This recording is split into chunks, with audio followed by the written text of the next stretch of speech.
Ethan Miller did not believe in signs, but that morning in Seattle felt different from the start, as if the city itself was holding its breath. And he felt it while walking to the cafe he visited every Sunday, moving through familiar streets. With a mind that felt oddly restless, his life steady on paper yet strangely hollow inside, a quiet gap he never talked about.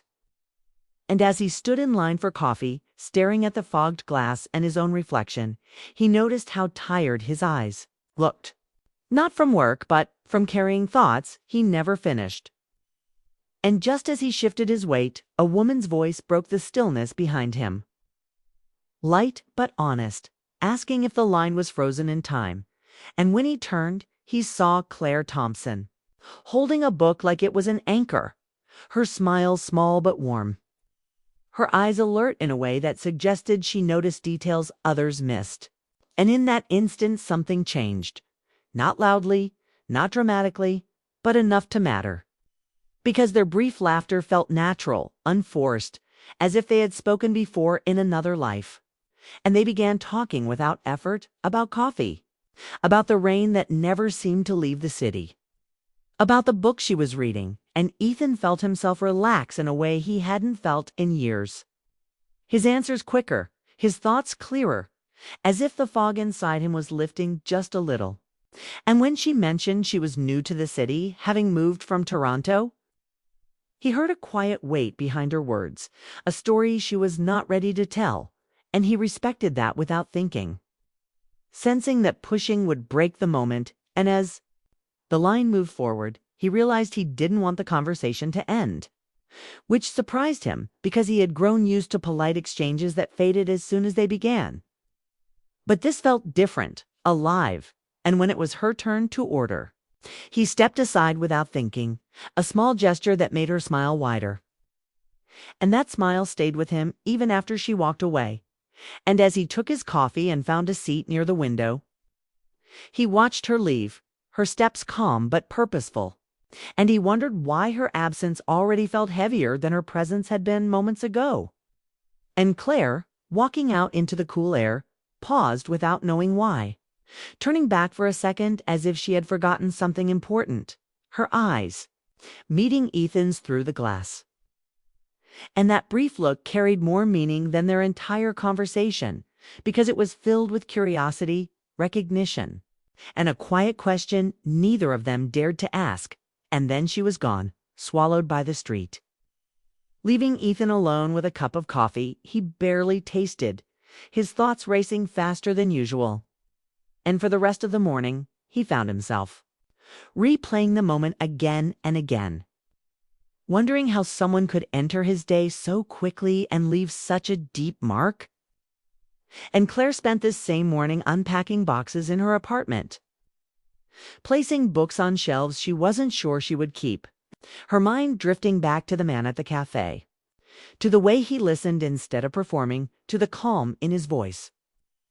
And she felt something she had promised herself not to feel again so soon after starting over. A quiet pull toward connection, and both of them went through their day slightly off balance, distracted at work, missing turns they never missed, thinking about a stranger whose name they barely knew. And as evening settled over the city, Ethan stood by his window, watching lights come on across the buildings, aware that something had shifted inside him, something small but important. It's like a blank space waiting to be filled. And Claire sat on her bed, book unopened in her hands, wondering if some meetings were not accidents but invitations.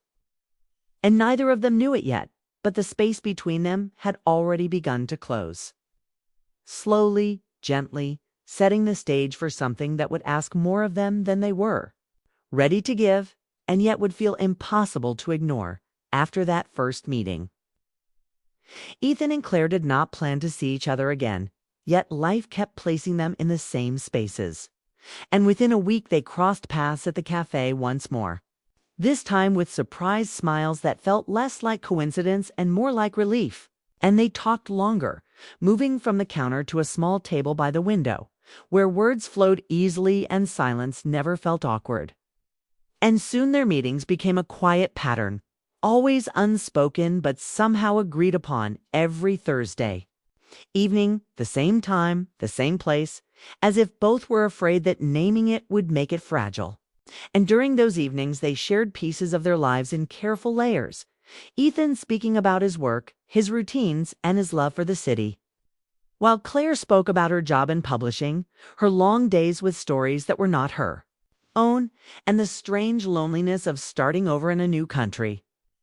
And though she never described the heartbreak that brought her to Seattle, Ethan sensed it in the way her voice softened when she spoke of home.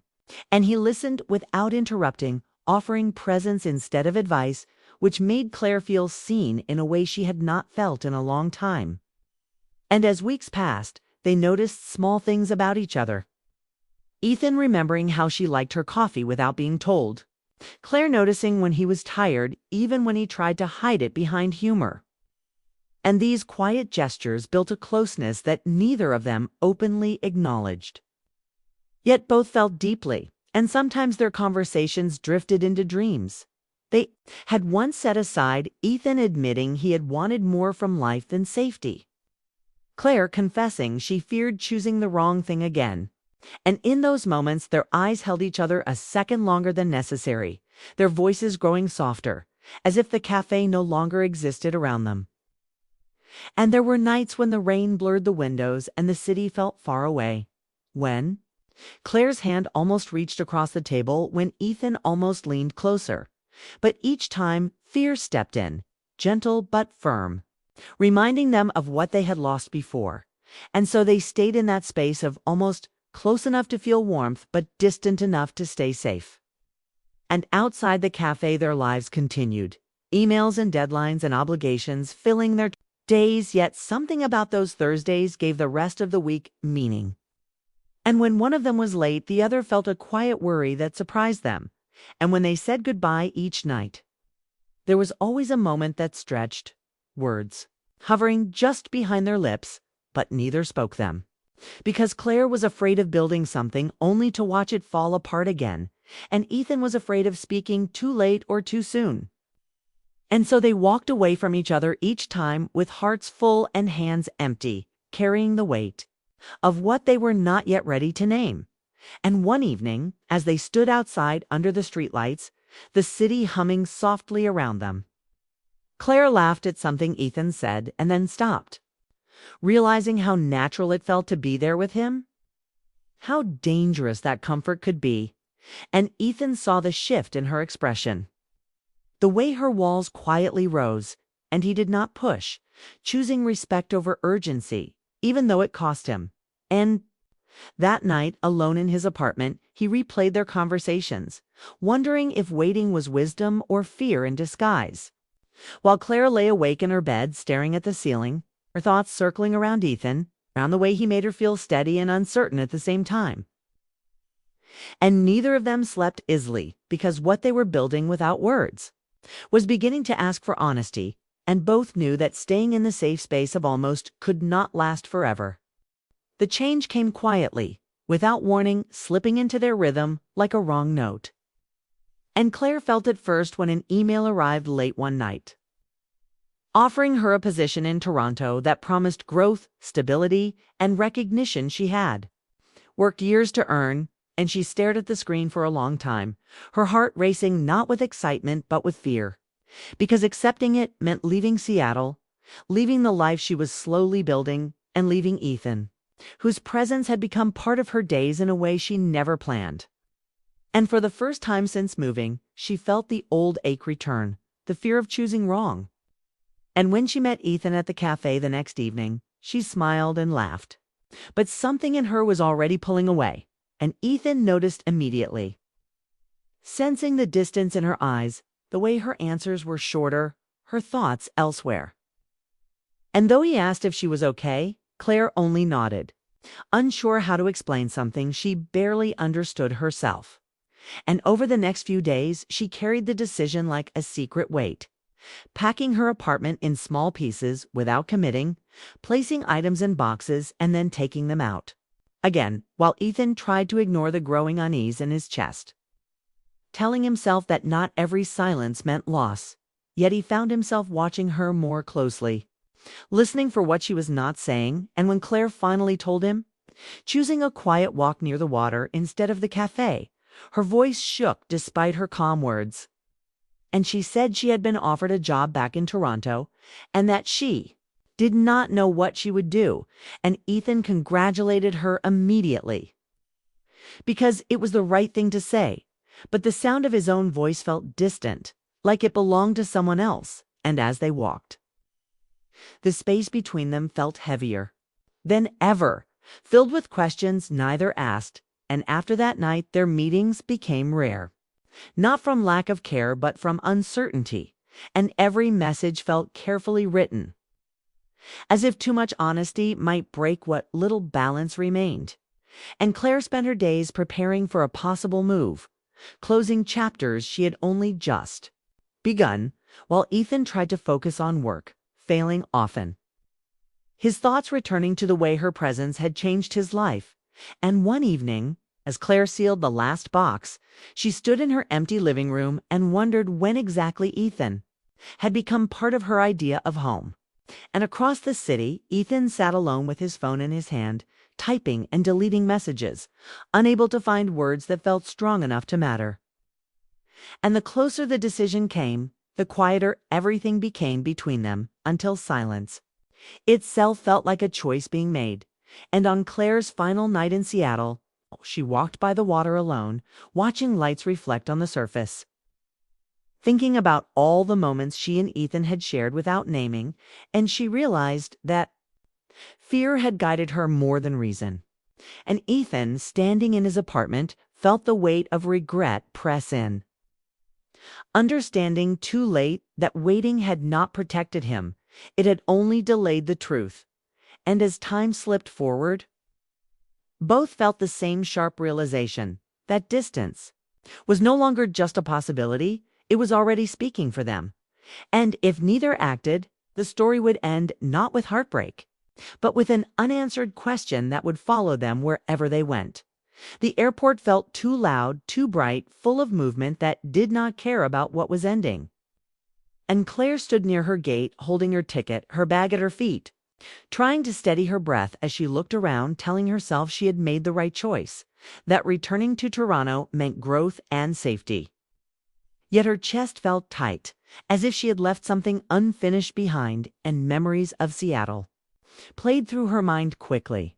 The cafe, the quiet walks, the way Ethan listened without trying to fix her. And she wondered when exactly he had become the person she wished was standing beside her now. And just as she lowered her eyes, preparing to board, she heard her name, spoken with urgency, and when she turned, she saw Ethan pushing through the crowd, his jacket half open, his expression honest and unguarded. And for a moment she could not move because seeing him there made everything real. And when he reached her, slightly out of breath, he did not try to sound calm. He simply told her that he could not let her leave without speaking, that the silence had been heavier than any fear, and that the space between them had started to feel like a mistake. And Claire felt tears rise, not from sadness, but from relief, because he had finally said what she had been too afraid to admit. And they stepped aside from the crowd, time suddenly feeling slower, and they spoke openly for the first time about how they had both been holding back, about past disappointments that taught them caution, about the comfort they found in each other without meaning to. And Ethan told her he did not have perfect answers. That distance would be hard and uncertainty real, but that not trying felt worse than any risk. And Claire admitted she had been running toward safety instead of honesty, afraid of losing something she had not fully allowed herself to claim. And they agreed not to promise forever, not to rush into clear plans, but to choose honesty over fear. And as boarding was announced, they held hands, grounding themselves in the present. And Claire understood that love did not always arrive with certainty. Sometimes it arrived as a choice to stay open, even when the future was unclear. And Ethan watched her board with a calm sadness mixed with hope, knowing this was not goodbye, but a pause. And in the weeks that followed, they built something new across distance, through long calls, honest messages, and shared patience, learning that connection could grow even without physical closeness. And Claire settled into her new role in Toronto with a lighter heart, no longer feeling like she had left part of herself behind, while Ethan found himself more present in his own life, inspired by the courage it took to finally speak. And when they reunited months later, meeting halfway for the first time, the moment felt earned, not rushed, filled with trust instead of doubt. And as they walked together through an unfamiliar city, they understood that the empty space that once defined them had changed, not because everything was perfect, but because they had chosen to fill it together, step by step, with honesty, patience, and the quiet strength that comes from facing fear instead of avoiding it. And for both of them, that choice made all the difference.